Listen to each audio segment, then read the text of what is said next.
சிம்ம ராசிக்குன்னு ஒரு பொதுவான குணம் உண்டு. நான் உண்மையான பாசம், உண்மையான அன்பு வைக்கிறேன். என்னை புரிஞ்சுக்கிட்டு யாரெல்லாம் என் கூட பயணிக்கணுமோ பயணிங்க.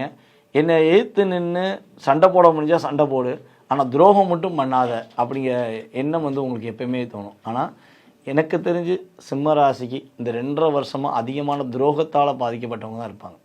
எதிர்த்து நின்று எதிரியால் தோற்றவன் கிடையாது, நான் துரோகத்தால் தோற்றவன் தான் நீங்கள் சொல்லுவீங்க. அந்தளவுக்கு நிறையா அழுத்தங்கள்.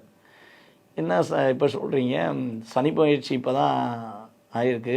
எல்லாருமே 8ஆம் இடத்துக்கு சனி போயிட்டார், இனிமேல் தான் எனக்கு பிரச்சனைன்னு சொல்லிக்கிட்டு இருக்காங்க. நீங்கள் என்னென்னா கடந்த காலத்தில் நடந்ததை கரெக்டாக சொல்கிறீங்களே, அப்போ எதிர்காலத்தில் எப்படி நடக்க போகுது அப்படின்னு ஒரு கேள்வி கேட்கலாம். என்னை பொறுத்தளவு சனி பகவான் 8ல் அமர்ந்திருக்கிறார், உண்மைதான்.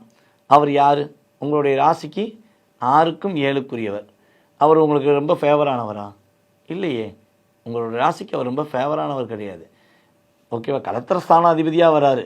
ஆனால் கலத்திர ஸ்தானமும் பார்த்திங்கன்னா யாரெல்லாம் இந்த சிம்ம லக்கணமும் கும்ப லக்கணமாக இருக்காங்கன்னா நல்லா யோசிச்சு பாருங்கள். சிம்ம லக்கணம் கும்ப லக்கணத்துக்காரங்களுக்கு திருமண வாழ்க்கையில் பல போராட்டங்கள் இருக்கும். புரிதல் இல்லாத ஒரு திருமணத்தை முடித்து கஷ்டப்பட்டிருப்பாங்க பல பேர். ஓகேவா?